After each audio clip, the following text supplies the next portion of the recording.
Magandang hapon, teammates. Ako si Sheila Salaysay at ito ang PTV Sports. Narito ang mainit na balitang tumatak ngayong linggo sa Philippine Sports. Itinanghal bilang pinakabagong FIDE Master ang Filipino chess prodigy na si Ivan Travescu matapos ang second overall finish sa Hanoi Grandmaster and International Master Chess Tournament 2024 sa Vietnam mula May 21 hanggang 26. Sa karkadang 5 wins, 2 draws at 2 losses, nakapagtala ang 15-year-old wood pusher ng 6 points para pumangalawa sa nasabing single round robin tournament. Muling pinatunayan ng Philippine Floorball Association na kaya nitong maghari sa mundo ng palakasan matapos makuha ang gintong medalya sa 2024 IFF Men's World Floorball Championships Asia-Oceania Qualifiers noong Sabado na ginanap sa PhilSports Arena. Nakamit ng Philippine team ang liderato sa game at naipanalo ang laro sa score na 6-5. Itinanghal naman na silver medalist ang Thailand habang bronze naman ang Australia.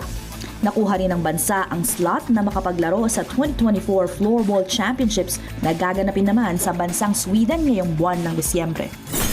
Nakakuha pa ng gintong medalya ang Filipina-American gymnast na si Emma Malabuyo sa Women's Artistic Gymnastics Asian Championships sa Tashkent, Uzbekistan. Nakapagtala si Malabuyo ng 13.300 points upang pagreynahan ang kanyang pet event na floor exercise kontra sa mga pambato ng China at Kazakhstan. Ito na ang ikalawang medalya ng 21-year-old UCLA gymnast sa nasabing kompetisyon. Dahil sa kanyang bronze medal finish, si Malabuyo na ang ika-4 na national team gymnast na makakasama sa Paris 2024 Olympics. Samantala, bronze medal naman ang isa pang Paris Olympic qualifier na si Levi Ruivivar para naman sa uneven bars. Kumpleto na ang revenge season ng Team Liquid Echo Philippines. Binigla ng Echo ang Falcons AP Bren nang walisin nila ang defending champions 4-0 sa grand finals ng nasabing torneo nitong linggo ng gabi sa South Mall sa Las Piñas. Samantala, ang dalawang kuponang ito ang magsisilbing mga pambato ng Pilipinas sa MLBB Mid-Season Cup na idarao sa darating na Hulyo sa Riyadh, Saudi Arabia. Pumanaw na sa edad ng 71 ang NBA Hall of Famer na si Bill Walton matapos ang kanyang ilang taong pakikipaglaban sa cancer. Sa kanyang 10 season sa NBA, nakasungkit si Walton ng 2 kampyonato, isa para sa Portland Trail Blazers noong 1977 at sa Boston Celtics noong 1986.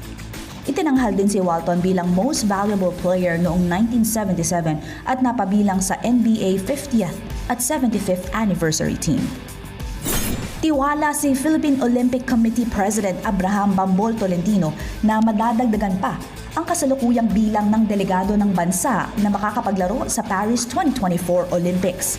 Sa naging panayam ng PTV Sports kay Tolentino, ibinahagi niya ang mga sport kung saan may mga atleta ng posible pang magkwalipika sa Olimpiada. I'm still hoping and praying na baka more or less 10. Athletics, nahabol natin. Malaki yun. Minimum 4 yun or 5. So plus may 2 boxers pa, may skateboard, cycling, swimming. More or less, more than 10 pa yan. Muling nasungkit ng University of Santo Tomas ang overall championship para sa UAAP Season 86. Nakalikom ng kabuoang 332 points ang UST sa collegiate level at 257 points naman para sa high school level. Ito na ang ika-8 sunod na collegiate overall title ng UST sa naturang liga. Ito na rin ang 47th overall ng pamantasan sa collegiate level at 23rd naman para sa high school. Minarkahan din ng street dance competition ang pagsasara ng Season 86. Dito, wagirin ng UST Prime upang makuha ang kanilang back-to-back championship. Hindi na pinakawalan ng Alas Pilipinas ang pagkakataong maibulsa ang unang medalya ng bansa sa 2024 ABC Challenge Cup na ginanap sa Rizal Memorial Coliseum. Sa bronze medal match, dinomina ng national team ang Australia sa straight sets na nagtapos sa score na 25-23, 25-15 at 25-7.